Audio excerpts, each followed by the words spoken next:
Hello walkers, and welcome back to City Walks. You may be thinking we're going to do a nature walk today, but we are not. City Walks is a channel where we walk around and explore cities mainly, but also a lot of nature walks and trails. And today we are coming back to Gardiner, Montana after a 2-year hiatus, a little under 2 years. And we are actually starting at a place we have not been before, and it is Confluence Park.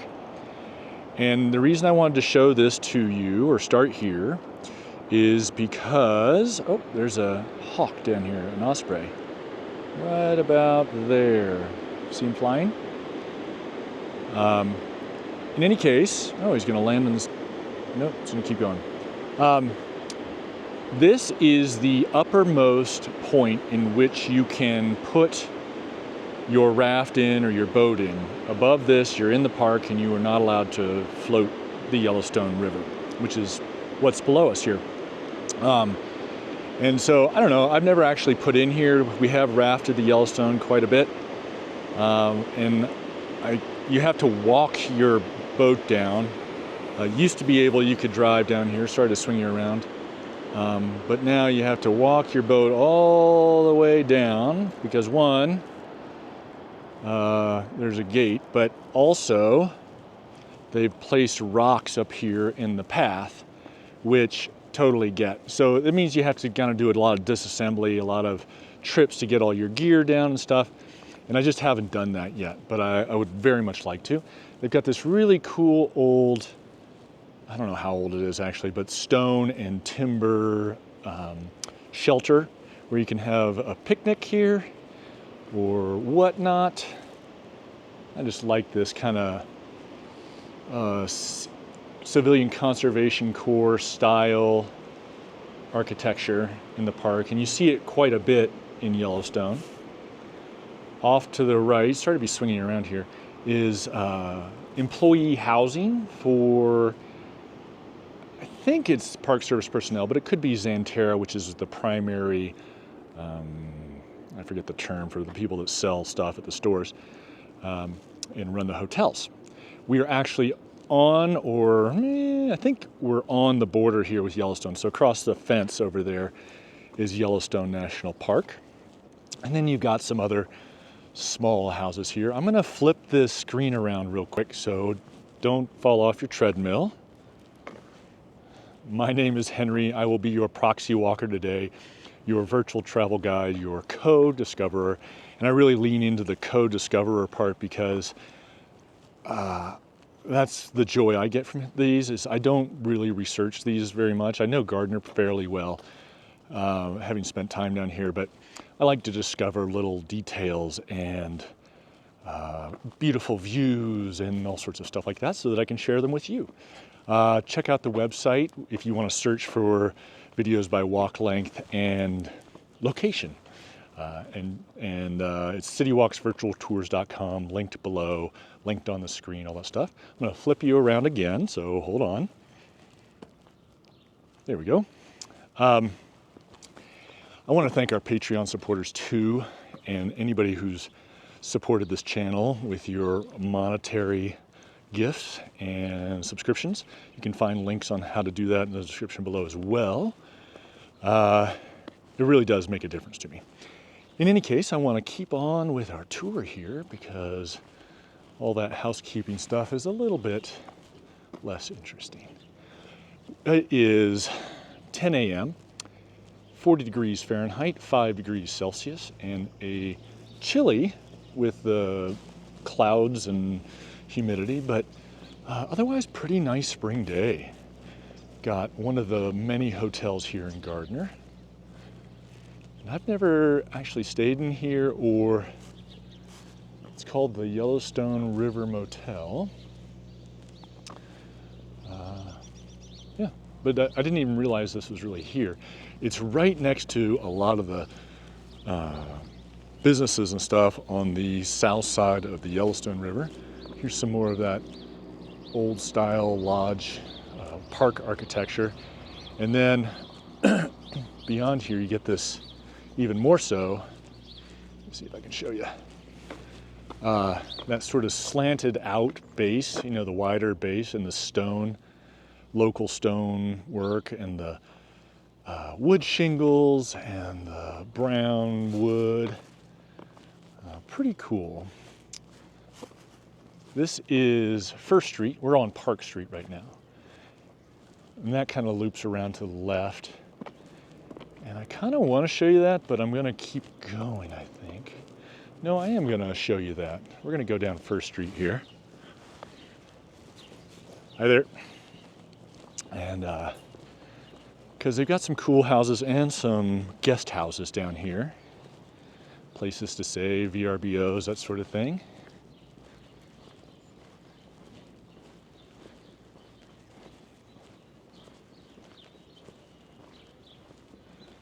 It's important to remember that it's not just a tourist town. People live here, and you can see the Watch for Children sign here.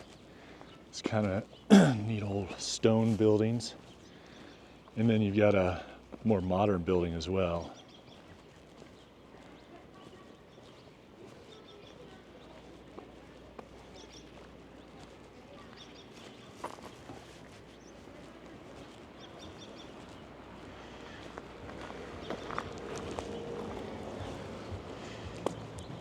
These folks have a nice view out over the river. I don't know if that's a rental or not. Looks like some folks are doing some work to remodel or something.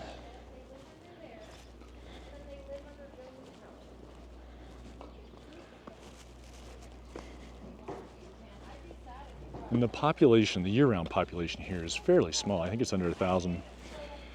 And so it's the kind of place where everybody knows each other and waves, and I love that small town type environment. Looks like there's some houses down there too. No access. Off to the left here is, I forget what it's called, the Park Hotel. And they've got these kind of unique little rooms. You get a code, and it's kind of like an Airbnb without the breakfast. It's pretty nice in there. We enjoyed it. You've got a lot of gift shops and that sort of thing, of course.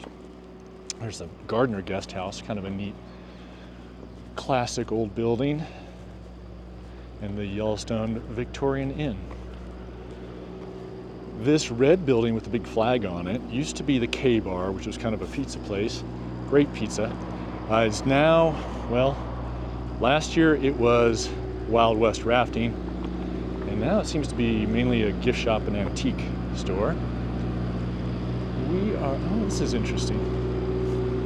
Okay, so I want to talk about the trials and tribulations that Gardiner has faced over the last couple of years. They had, of course, the pandemic, which in some ways brought a lot of people to the park and increased traffic, but only the second half of the year. So they lost a lot of business, a tourist-based business or town lost a lot of business. Then in 2022, in June, they had a massive flood all along the valley and basically shut down this entrance to the park. So this place was, when I did my last walk, July of 2022, they, how do I want to say this?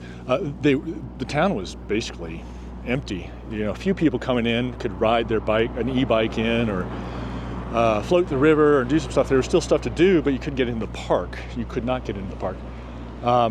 And big deal, right? So last year, I think they had a really good year, and hopefully they'll have another good year this year. We are looking into Yellowstone National Park. You can see the entrance sign ahead, and that is from whence we came. Big empty lot here. I'm surprised they haven't done anything with that yet. And then I'm not sure what this is. So they had a big fire here a few years ago as well. Took out a couple businesses. For a while, this was, they had food trucks in here, and I don't know what this cool, it's basically a tent. It looks like a building, but it's a tent. Like a permanent tent, I think. And then you've got the Yellowstone Raft Co. here. Interesting solution to the problem. It's kind of cool. Instead of plunking down a ton of money for a building, and as I've mentioned, Montana has a lot of challenges around building costs. Looks like they're still working on stuff. And we've got these classic Western style storefronts here that have all sorts of things: coffee shops, pizza parlors, adventure companies, gift shops, all the stuff you would think, but it's not very big here. Compared to West Yellowstone, it's a much smaller town. I think it's a little bit harder to get to because there's not as many through roads. You have to come all the way down Paradise Valley to get here. But it's a charming little place. And the views of these open, grassy mountainsides is really cool. And right now, I don't know if you can see it, but there are just a ton of elk out in this, on either side of this road, really. That gray car is passing some. And then there are kind of some more up on the hillside up there. So we're just gonna keep on walking here.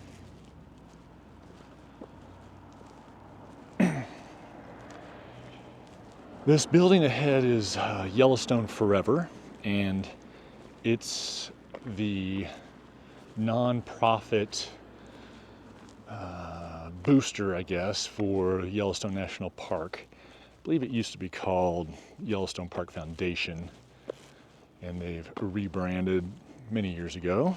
But really cool building. It's actually fairly new, but the style is that classic park style. Crossing 3rd Street, Park Street is off to our left here, and 5 years ago, I think, they rerouted a lot of this stuff, and I can't remember exactly how it used to be, but it's more convenient now. You can still get over to the arch, but it's not constricting traffic, and it's just a little bit smoother. I think, honestly, a traffic circle would be probably best, but then you've got to deal with the massive RVs that come through here. Oh, I want to talk a little bit about the access road. So I'll go over here. I know I'm rambling a little bit and sort of vacillating, but that's just the way I kind of operate. I'm easily distracted. I'm like those dogs on House or Home, whatever that Disney Pixar movie was. You can see the cars going in the entrance. They massively expanded the entrance to Yellowstone and made it much better, much more modern. However, the flood took out the access road that used to go through the canyon, which you can kind of see there. And they now have this really windy road that goes up to Mammoth, the Mammoth Terraces and Hotel, which is actually kind of nice and makes a lot more sense than going through the canyon, in my opinion. And they're looking at their options on how to make a more permanent, vehicle-friendly road, access road up there. And they've got 3 options. They've been taking public comment, so if you have an opinion, go share that. I'm sure you can find it on the park website. And it's going to be a big project. This is called the Roosevelt Arch, named after Theodore Roosevelt. And we'll just loop around here and take a quick look at it. It's pretty iconic and well-known site. Landmark, that's what I'm looking for. Hi there. And I'm gonna show that to you here. So we swing around, and it's got this motto on the top, which I believe is for the benefit and enjoyment of the people. And a pretty cool structure. Because Yellowstone, of course, is the first national park in the world, created by an act of Congress in 1872. And a lot of people come down here and get their pictures taken with it, or selfies or whatnot. And then I want to show you one more thing. A sweet little park down here. I forget what it's called. But a lot of times there will be elk down here. They've got a little stage. I don't know if they actually play music or do anything down here, but it is a pretty sweet little venue. And then you've got the Gardiner High School and other schools all rolled into one. And an older building, which I believe in the background there is the National Park Archives for Yellowstone. And we're gonna head back this way for some reason. I had a plan. I don't know what it was.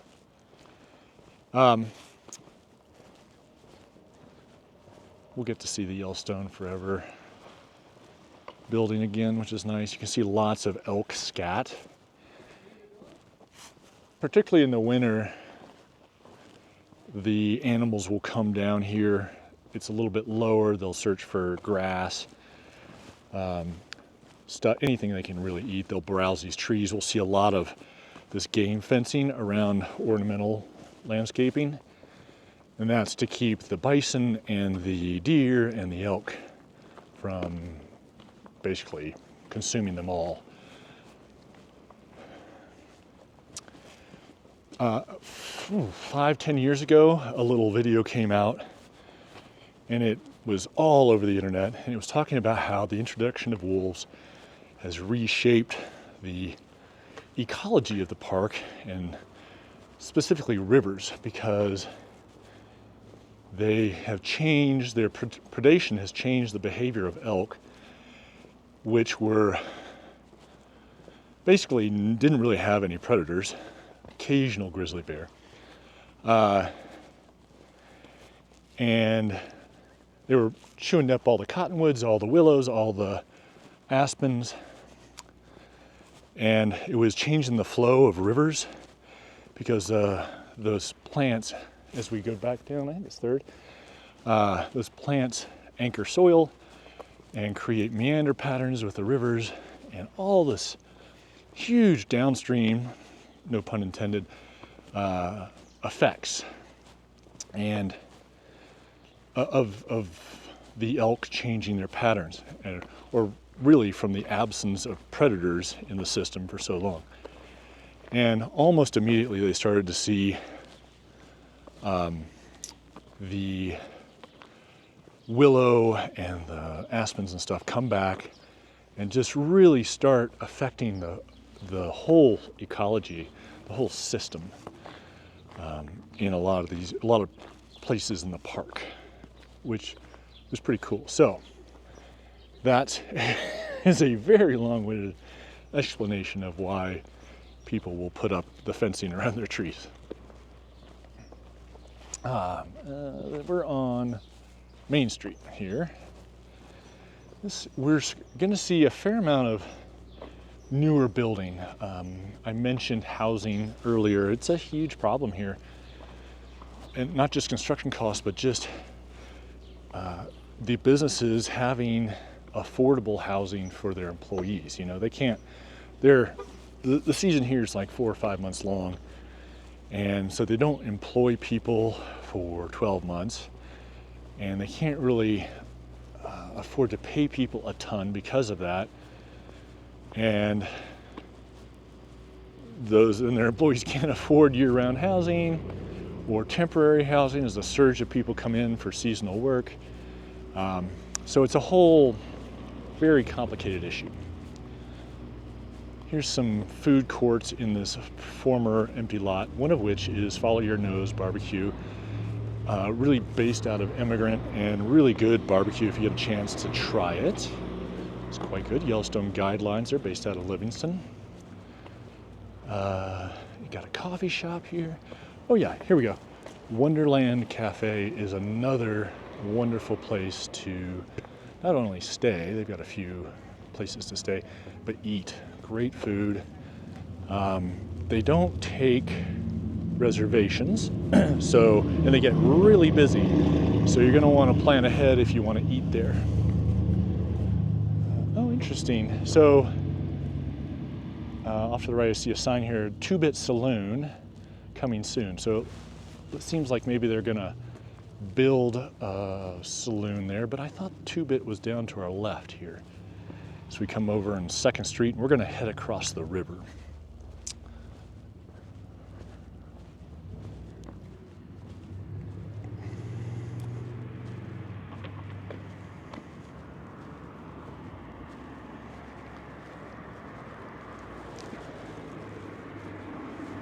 We see a fly shop off to the right, Parks Fly Shop.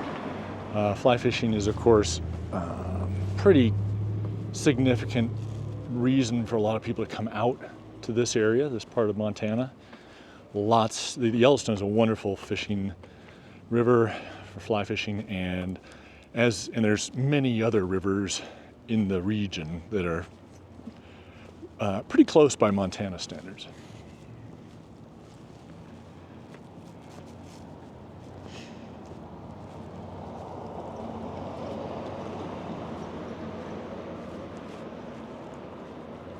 I thought this was the 2-Bit Saloon off to the left. But I guess the 2-Bit Saloon must have been one of the ones that burnt. Interesting. It's funny how my memory is somewhat malleable. Cowboys Lodge, place to eat. Looks like they've got a stage. They built this multi-level outdoor seating area and stage. It's been in process for a while, several years. The riverside used to be open, and looks like they've closed it off. I'm not sure why they did that, but probably had something to do with wind. But I can imagine this being a really cool place to come and have dinner or a cocktail in the evening and get some great views. We'll see the views they're going to have of the river in just a second. One of the advantages of coming down here in April is that it's not very busy this time of year. There's still plenty of snow up in the park. Not all the roads are open. And the real season, a lot of people from back east plan their trips for April and May because it's so nice in back east at that time of year. But here it's still, in the park, you're at 7,000 or 8,000 feet or higher. It's still winter.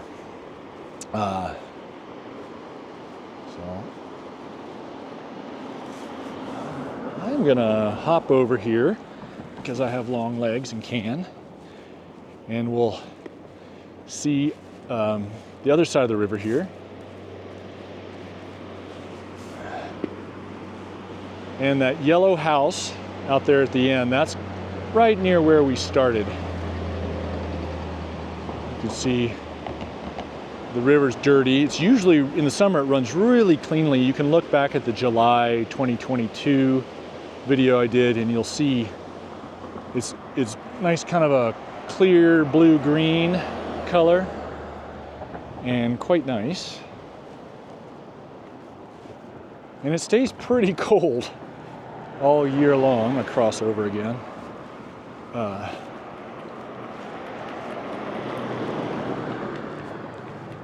Just notice there's these bike lanes. That's pretty cool, although they're not called out as bike lanes.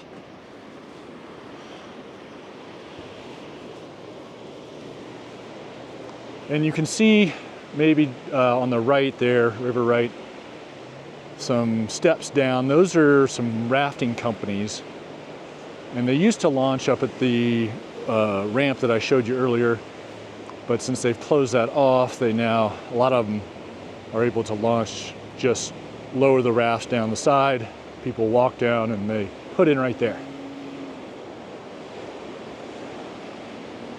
Look how beautiful that is. It can be harsh here in the winter, for sure, but it is a glorious place. I will also say that in the summer, it is wall-to-wall, people. which is great. You know, it's good for the local businesses, and it's good that people are enjoying our public park system. But I'm sure it gets frustrating for some of the locals. This is the Absarka Lodge. It's a nice place to stay. And as you can tell, they have some nice views of the river.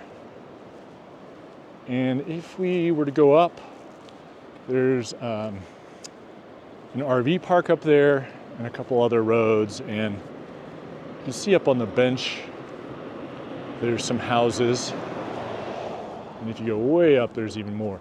If you take this road off to the right, 4th Street, it will take you, you can go up to a little place called Jardine.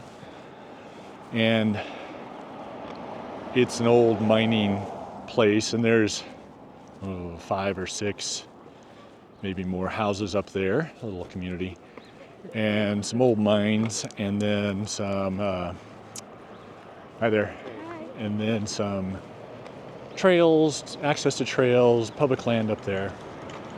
If you come and you want to camp, please respect private property. Don't plunk your tent down on somebody's yard. It's actually happened.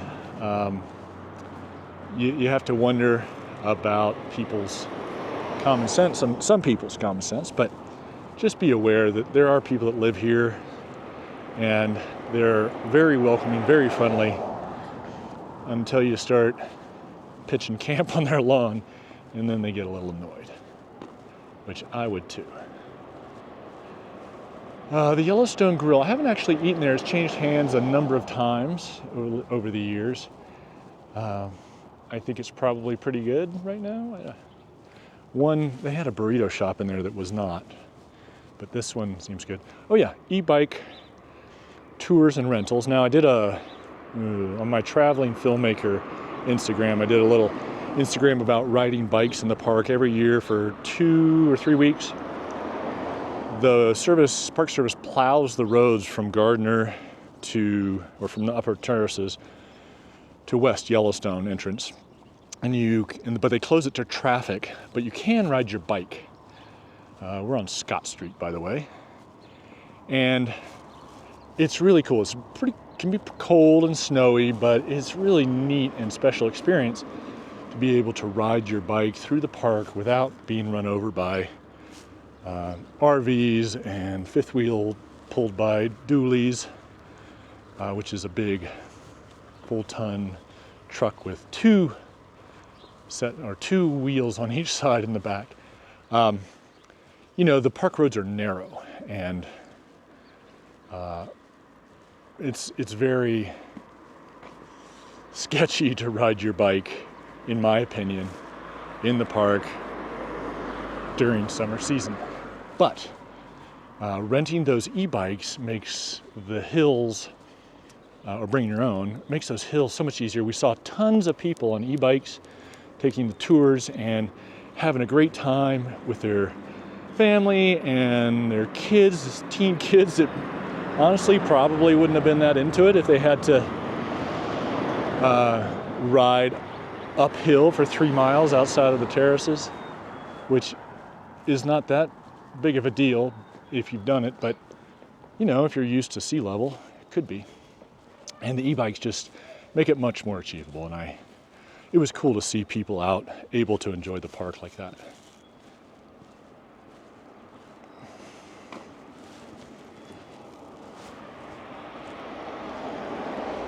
So this is the main drag, Highway 89, that comes into town.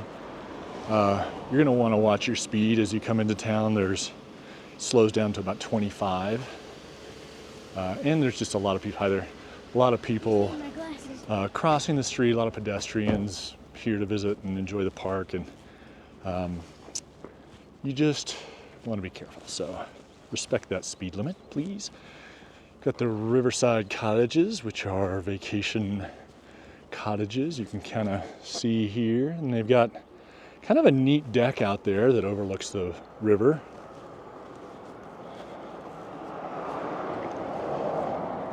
It's kind of neat to see these old stone houses too. I talk a lot about how I like the classic old buildings and that sort of thing, and these are definitely that.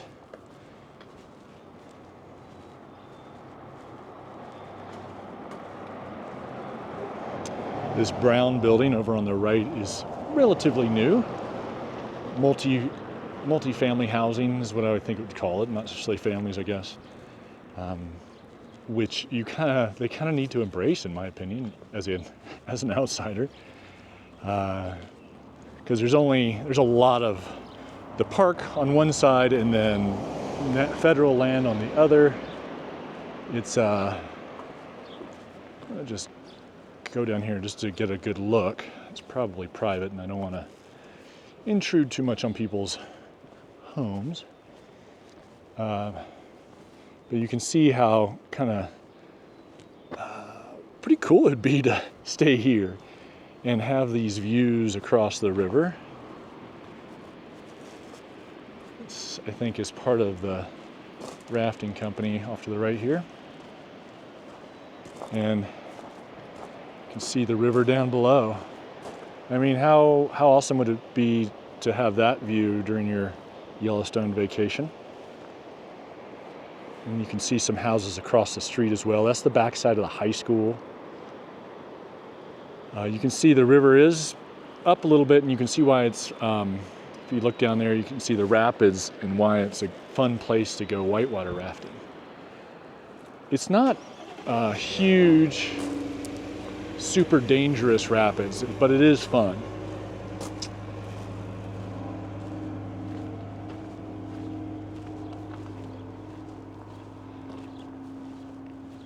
I don't know if that's employee housing over there or guest housing.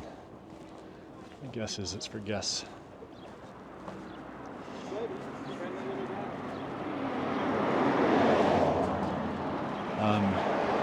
You know, if you own property here, would you want to rent it out to employees, or would you want to rent it out for $400 a night to tourists?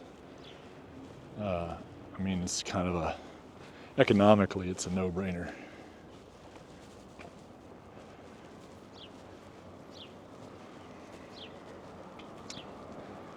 Got the lilac bush here. They're starting to leaf out. In Livingston, I've even seen a couple bushes with their flowers out, little trees. And we've had some tulips come up. It's a wonderful sign of spring, a very welcome sign of spring. Kind of a quaint old style stone building with what are those, Tudor style windows and I don't know, facade. Here's the Gardiner Market, the grocery store in town. And you can get a lot of stuff in there. I think it's a liquor store. I think they've got pre-made meals in there. Of course, your regular groceries and a bunch of stuff that you might need. There's a sign on the other side of this Super 8 sign that I want to show you. It's become the mantra of the park. If you've been on Instagram, you've probably seen the site or shared posts from tour-ons of Yellowstone and various other things. It says, do not pet the fluffy cows. Fluffy cows being bison, and people constantly are approaching bison and elk and grizzly bears, trying to get their selfies, their Instagram shot, their social media shot, and it's not only is it dangerous, it is unkind to the animals. It stresses them out. It can scare them, make them burn calories they might otherwise need to survive. So just don't do it. And it costs the taxpayers dollars if something goes wrong.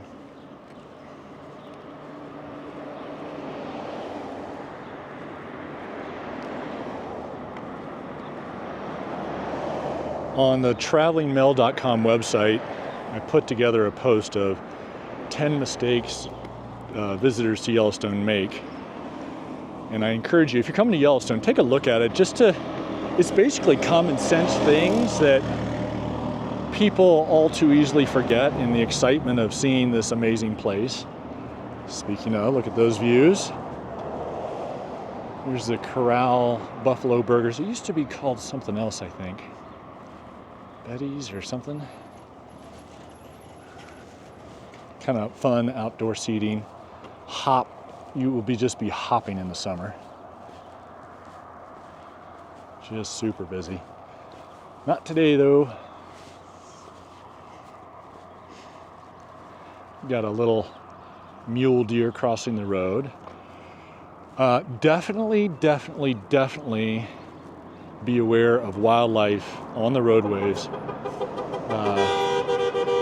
Trying to shoo them across when you're driving around here, because if you hit an elk or a bison, it's not going to go well for your vehicle or your safety. I don't know what little road we're on here, but it's Yellowstone Street, and this is Bigelow. And we're just going to go down to the end and take a look out over the water here. Some private residences back in here. It's quiet. It's pretty interesting how quiet it gets when you're off the main street. Can you imagine this being your view? Oh, spectacular.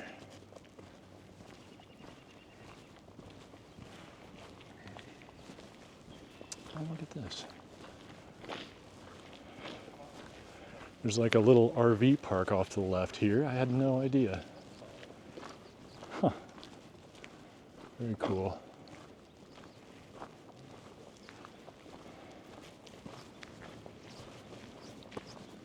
Calamity, and a little hotel. The Corral Villas, Yellowstone. And this says Calamity Jane's. I wonder if that is the old name for it. Kind of a neat old sign. Whoops. I've never been down this road because I've just never had cause. But this is the kind of co-discovery that I really enjoy sharing with you guys. I guess we're going to get down to some private property down here. This is the back of the Yellowstone Archives across the river. Definitely don't want people driving off the end of this road. They put up a bunch of cement bollards.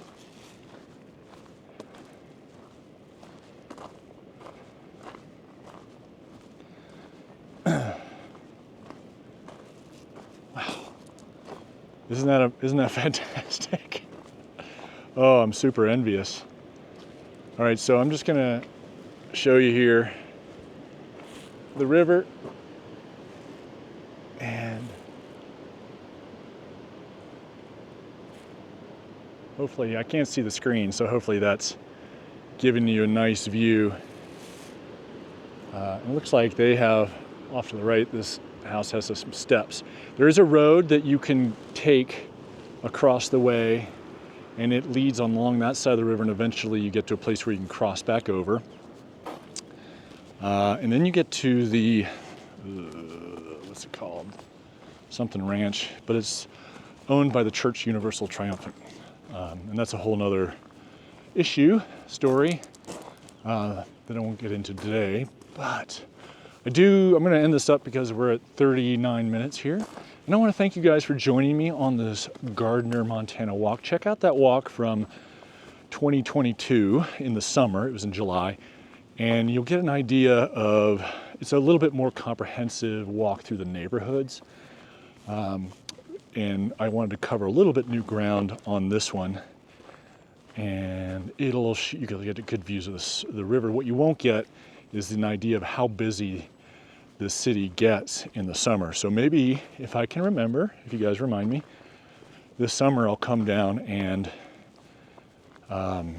do another walk on maybe I'll come down in the morning before people really get going into the park, or in the evening, and you'll see just how hustling and bustling this place is. My son and I are going to head to France on Tuesday, and we are going to be filming some city walks from down there, over there, I guess, and sharing those with you as we go as well. I have delusions that I'm going to maybe do some live streaming as well. we'll see how that goes. Right now I'm sort of dealing with my fear of uncertainty in terms of getting around from the airport to the starting point, but it'll work itself out, I'm sure. Whew. I forget what our altitude is here, but it's got to be close to 5,000 feet. Let me look that up for you real quick. Altimeter.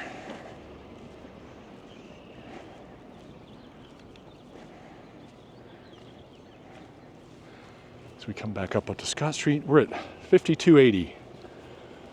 Oh, there's a little elk over there here in town, trying to get into the playground at the church. That's a great place to end.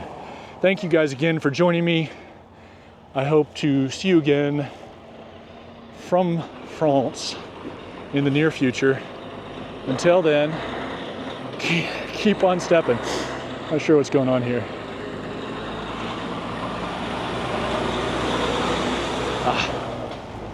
Close run thing. Let's go say hi to this little deer before I sign off, because, you know, why not? I don't want to harass him. All right, thanks guys. Keep on stepping. See you soon. Bye.